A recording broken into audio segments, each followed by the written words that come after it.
Real Madrid is about to make the most controversial transfer of the decade, and you won't believe what I discovered. Stay until the end because the backstage of this story will shock you. When you think of Real Madrid, what comes to mind? Cristiano Ronaldo lifting the Champions League, Benzema scoring that impossible goal, or maybe Modric orchestrating the midfield like a maestro. But I ask you, do you really know the story behind Europe's most successful club? Because what I'm about to tell you will completely change the way you see this Spanish giant. Real Madrid is not just a football team, it's an institution that transcends the sport. Founded in 1902, the club has gone through dictatorships, wars, economic crises, and still remained at the top of the world. But the secret of Madrid's success goes far beyond the stars who wore the white jersey. Real Madrid's philosophy has always been clear: sign the best players on the planet, no matter the cost.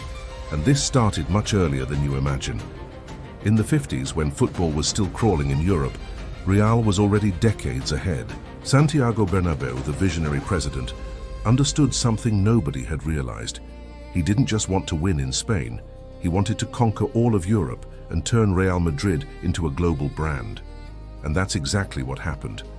Between 1956 and 1960, Real Madrid won the first 5 editions of the European Champions Cup, what we know today as the Champions League. 5 consecutive titles. Alfredo Di Stefano, considered one of the greatest players of all time, was the leader of this legendary team. But here's a detail almost nobody knows. Di Stefano almost played for Barcelona. That's right. The greatest icon in Real Madrid's history almost wore the blue and maroon shirt. The negotiation was so troubled that it involved political issues of the time.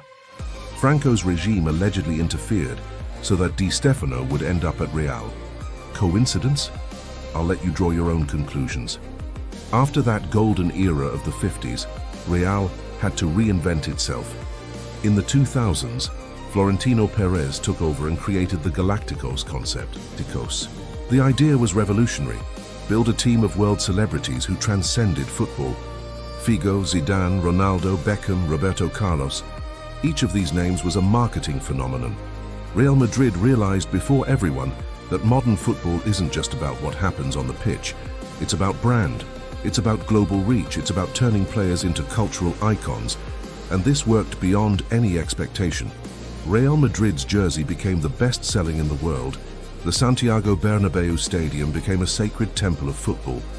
But it wasn't all roses. The initial Galacticos era didn't bring as many titles as expected. The team was full of stars but lacked balance. Too many attackers, not enough defense. And here comes a fundamental lesson. Football isn't just about names. It's about the collective, about chemistry, about sacrifice. That's when the second Galacticos era came, but this time with more wisdom. Cristiano Ronaldo arrived in 2009 and changed everything. For the highest value ever paid at the time, £80 million, CR7 landed in Madrid with a mission: return Real to the top of Europe. And my friend, mission accomplished.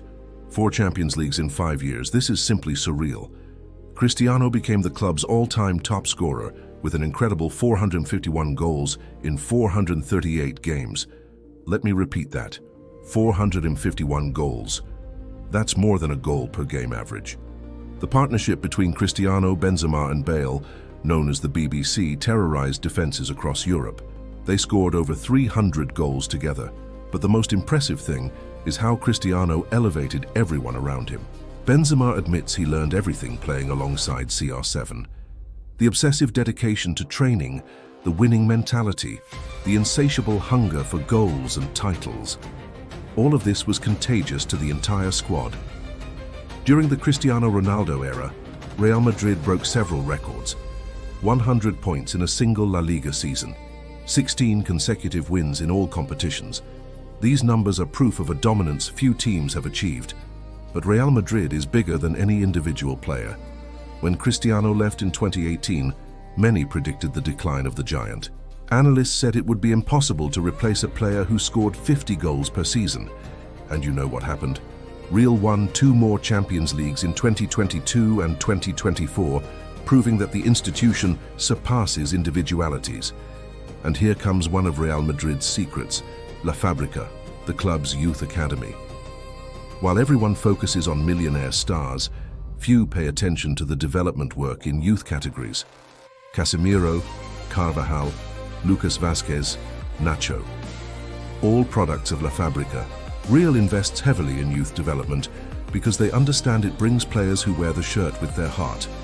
La Fábrica has state-of-the-art facilities and a development program that follows each young player from 8 years old.